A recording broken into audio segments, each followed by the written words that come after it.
Oh, shit. Komatsu is Tupac. The motherfucker signed to death row and everything. He basically living like Tupac. That's thug life, chef life. But anyway, he gets off that train. I explained to you why he's Tupac. He gets off the train and he sees a figure. And to me, this was like Froze. Because we seen her transform before. This got to be Froze. And did you happen to notice when Komatsu transformed when he was cooking air? Didn't he have a form that was similar to Froze? I'm thinking he might have the same gourmet cell devil that Froze had, which is the reason why he's so special. Anyway, turns out he was hallucinating.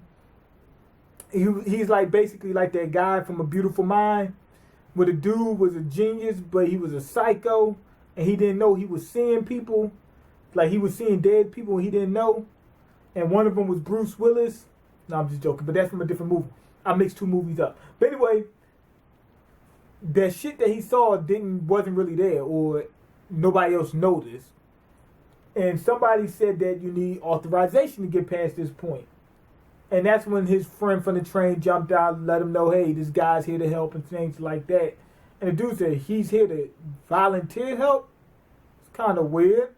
Why the fuck would you want to break your back voluntarily? You know, that type of deal.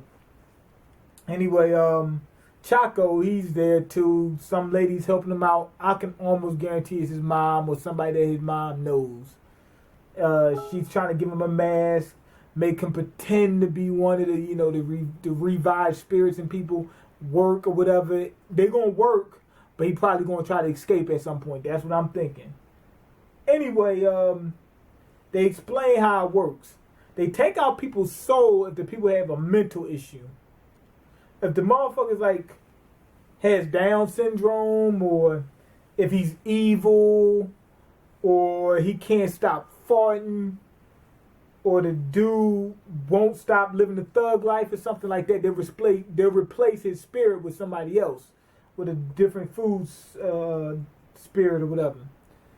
But if you have like a physical disability, let's say you missing both your legs or something like that, they'll just cook you. I do know that Neo was cooking motherfuckers like that too, so that's probably what you gotta do in order to prepare God or whatever it is. So they was cooking motherfuckers and whatnot. But if you just have a slight physical disability, then you don't get cooked. You just worked as a slave. Let's say you missing one arm, you might still be able to work. Like, hey, don't feed him, don't kill him. He can still work. That type of deal. Anyway, after we got the explanation, we also got this little reveal that the dude, the food spirit dude, whatever, he's relatives with the guys at the food bewitching food world. So, or bewitching food village or whatever. He's one of their relatives. Interesting, but it's take it or leave it. I don't think it's that big of a deal. It's interesting, but I don't think it's that big of a deal. Anyway, the dude brings Komatsu down into one of the kitchens, and it's the one where they cooking air. The one he got Komatsu mastered that one, so he ain't too much worried about that. And the dude says, we cooking air here, and yada yada yada. Starts taking them through the motions and whatnot. And Komatsu says, he said, what the fuck you? He said, who you talking to like that? Telling me how to cook air. He said, motherfucker, I know how to cook air. He said, y'all ain't about that life. You ain't even about that there. That's what he told the dude.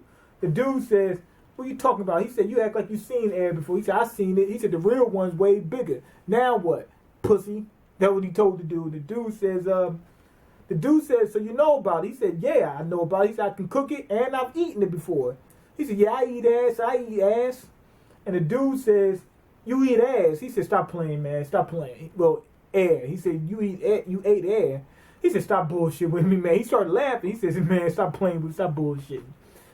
And then Komatsu looked at him. He said, all you old chefs trying to advance is all over now. Take it like a man. You know, basically on some Tupac shit. In case y'all didn't know, that's from that song, Against All Odds. Yeah, so he said, the dude said, stop bullshitting with me, laughing at him. And Komatsu said, nah, he said, I know what the fuck I'm doing.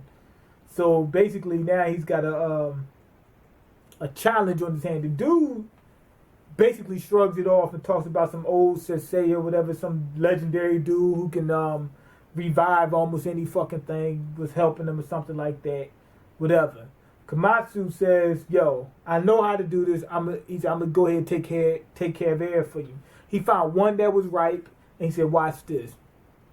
And watch this. But anyway, we went ahead and cut back to the other group, and they were talking about another. I kept thinking another was part of Whale King. Nah, another's a different type of fish that in Moon, the Whale King Moon is his predator. He's trying to eat the motherfucker. That's what that is. Damn.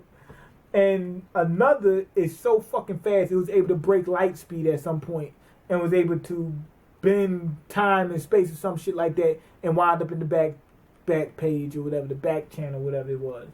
All those areas are connected, but they're just like different parts of it. The safe zone that some of these camping monsters have is part of that too. It looks like Moon is actually the ultimate camping monster. It sucks you in and now you in the back zone or some shit like that. But anyway, after they explained all that bullshit and they explained how come you can't get there with a physical body, they said the spirit world is a little bit different. They said it doesn't exist in time or space. The other ones are just like different spaces in time.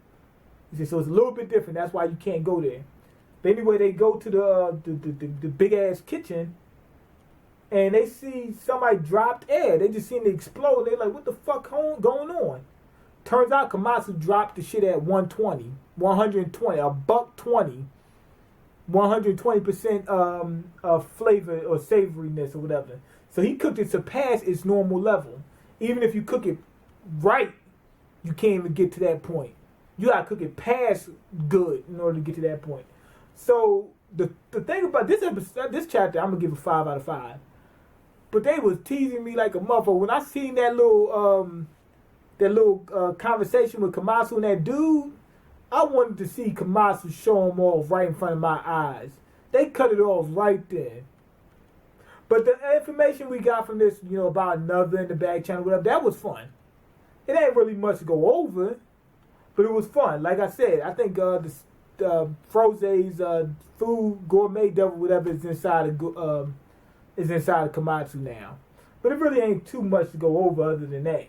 They gave us good information, and this little thing with Komatsu was fun, and we find out about the back page and Moon and shit like that. But anyway, go ahead and leave your comments, like the video, and subscribe, because I can't eat. I'm broke, nigga. I'm broke. You got the power to change that. Peace. I'm going to give this a 4.5 out of 5. Did I say that? I don't know. 4.5 out of 5.